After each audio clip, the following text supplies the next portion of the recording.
Hey guys, I hope everybody's doing well the spring break weekend. Today I was really kind of wanting to make a video about something. I didn't necessarily know what. There's a lot of MMORPGs I've been playing lately. I just got through beta testing Terra Online, and I really don't know why I didn't make a video for that one. Then there's the Old Republic, which I've been playing all December and February and the beginning of this month, which I haven't made a video on that either. But I just really, I don't know, I didn't feel like playing that one right now. And I thought, well, I know that I have a subscription, or I don't have a subscription. I know that I have Everquest 2 installed on my machine, and it's free to play now, so why not jump in and try out Everquest 2 free to play? Now, Everquest 2 is a game, and I'm just going to sit around and kind of run around and talk about it while I'm running around. But Everquest 2 is a game that went free to play fairly recently. There was actually a server a while back that was free to play only, and called Everquest 2 Extended, I believe I'm right when I say that, and it was completely separate from the live game. And apparently the developers thought that was a huge success, so they went ahead and decided to do make the entire game free to play. And as you can see, I'm actually able to log into my old character, which I made. I played Everquest 2 originally at launch, but this guy was a character I made when I came back to the game around 2008 or so. He's level 85. The max level right now is 90, but he was level 80 back when the level cap was 80. And I've got to say, this game still feels like home to me in a lot of ways. I remember when this game first came out, you know, I was a huge EverQuest fan. I loved the world of Norath, the lore, the look of the world, the people in it. I loved EverQuest. And I was so excited, you know, that a new EverQuest MMO was coming out. And because I got into EverQuest kind of late. I think it was 2004 or 2003 when I first started playing EverQuest, and that was really towards the tail end of its lifespan. You know, World of Warcraft came out towards the end of 2004, and well, after World of Warcraft came out, well, the rest is pretty much history, you know.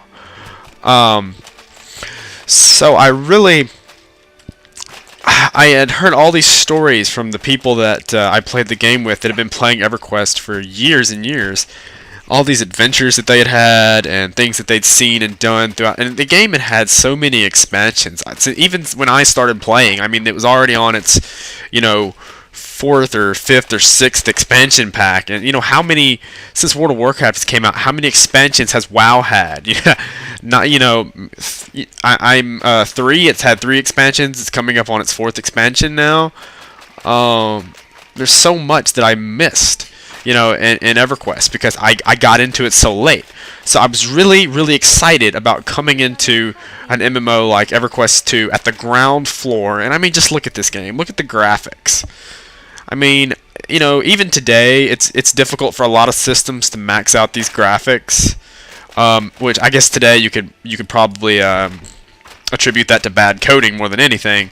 But I mean, this game was released back in 2004. It was released, I think, a month before World of Warcraft, and it, especially when you look through this game through the eyes of, you know, a gamer from 2004, you think it's just an amazing achievement, just a technical marvel. At its time, at its time, I had never seen a game look this good. I mean, it was crazy.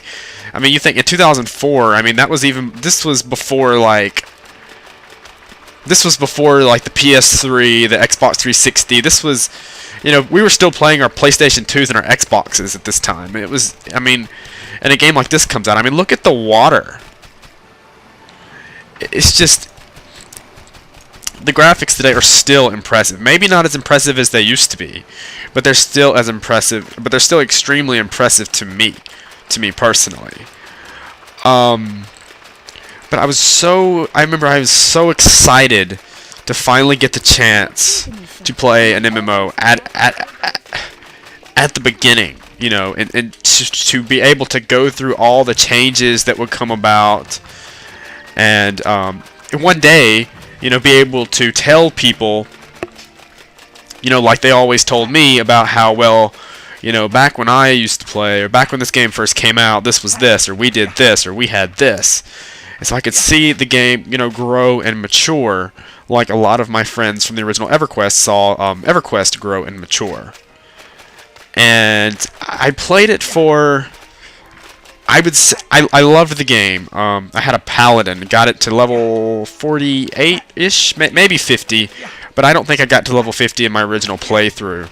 I was on a dial-up connection, so I did get a lot of lag at the time, but it was playable. However, I had some problems with my computer that lasted quite a while that kind of took me out of the game. And for a long time, I pretty much quit MMORPGs altogether. And then when I was a freshman in college, I had some buddies that got into playing World of Warcraft. And I actually started playing World of Warcraft with them for a while. And then playing World of Warcraft really, for some reason, made me miss EverQuest 2. And I really felt like I had some unfinished business in EverQuest 2. You know, I never, like, when I played originally, I never got to the level cap. I think I was like I said, I think I was around level 48 or so. And I never got to experience, like, the end game. And to that point, I played lots of MMOs, but I never had a character that was max level. You know, of course, you know, back then, or maybe not so much back then, but back when I used to play MMOs, it was, you know, getting to max level was more of an accomplishment. It would take players, you know, a year or so to reach max level, or 6 months to reach max level.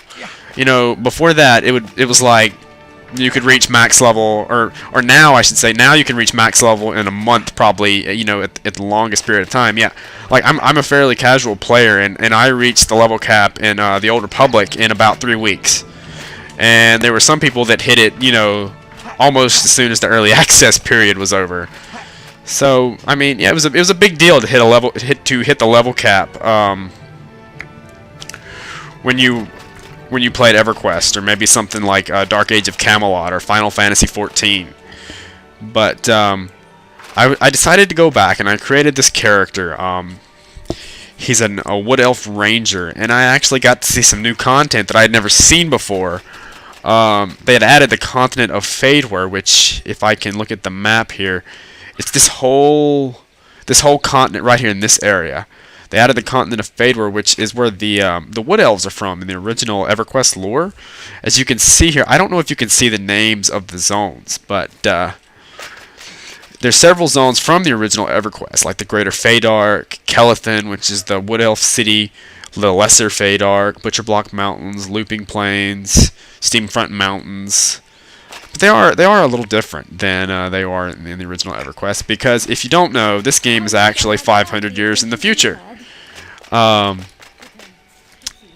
as the lore goes, there was a huge cataclysm. I don't really want to get into the causes of the cataclysm and this and that, but there was a huge cataclysm which basically, at least the original game world of EverQuest 2, which is this little area here,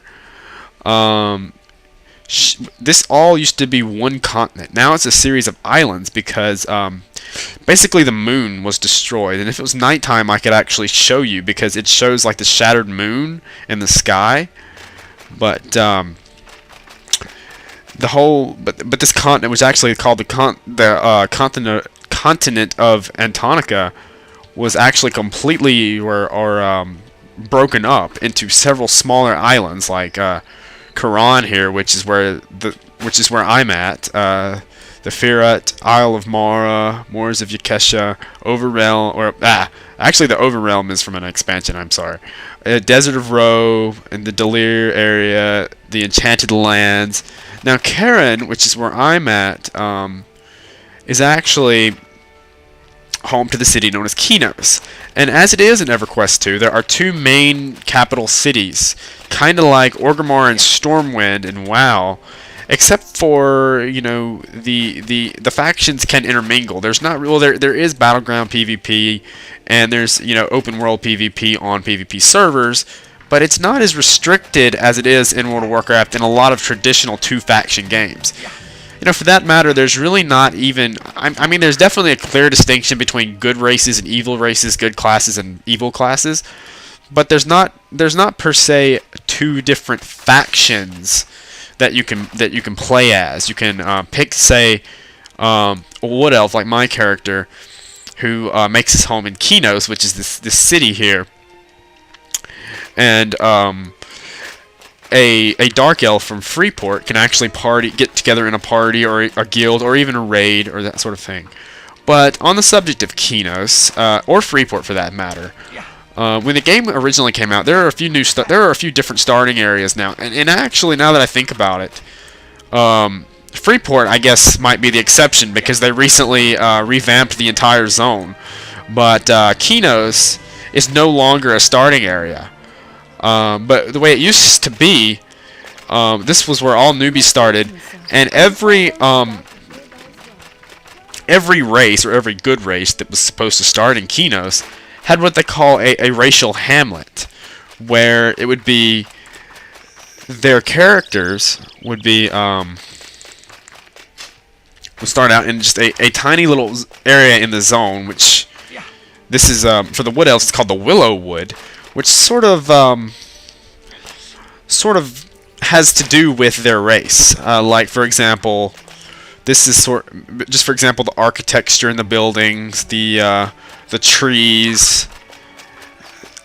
You'll see, like, if I were to show you where the barbarians or the dwarves live, their hamlet, it looks a little different. And probably the most pronounced area is the halfling area. It almost looks like the Shire from Lord of the Rings.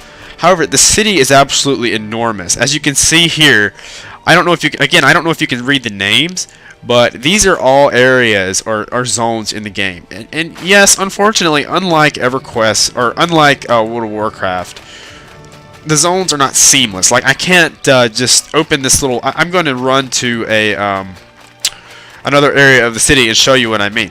I can't just run and open this door. I have to click on it, and it's going to take me to a loading screen. And I love, I will say, I do love the music to this loading screen, but it's still a loading screen. I mean, if you're used to World of Warcraft, or a game like World of Warcraft, you don't have to wait on a zone to load every time you go into another area.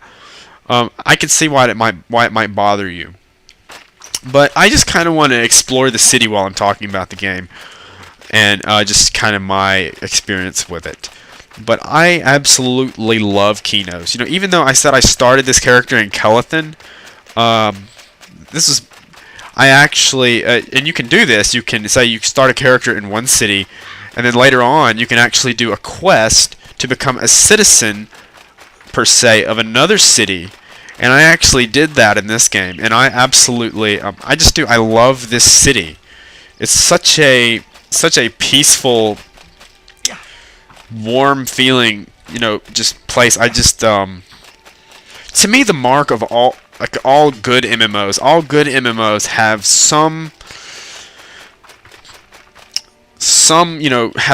city, some place that you can go to that just feels, like home. It's a social hub. And to me, in EverQuest 2, this is it. This is this game's Stormwind. This is Kinos. This is where I call my home, and it's really one of my favorite city zones in any MMO I've ever played. And if I can show you, I want to show you something pretty neat, especially if you're a fan of the original EverQuest. Then you don't need me to tell you. You know what Kinos is. You know the significance of Kinos. I'm going to switch into first-person mode to show you this. But what might surprise you, and just to show you the amazing attention to detail that the original EverQuest 2 designers had for this game. And again, this was an area that was included at launch. So this is not something that was added in an expansion. This is something that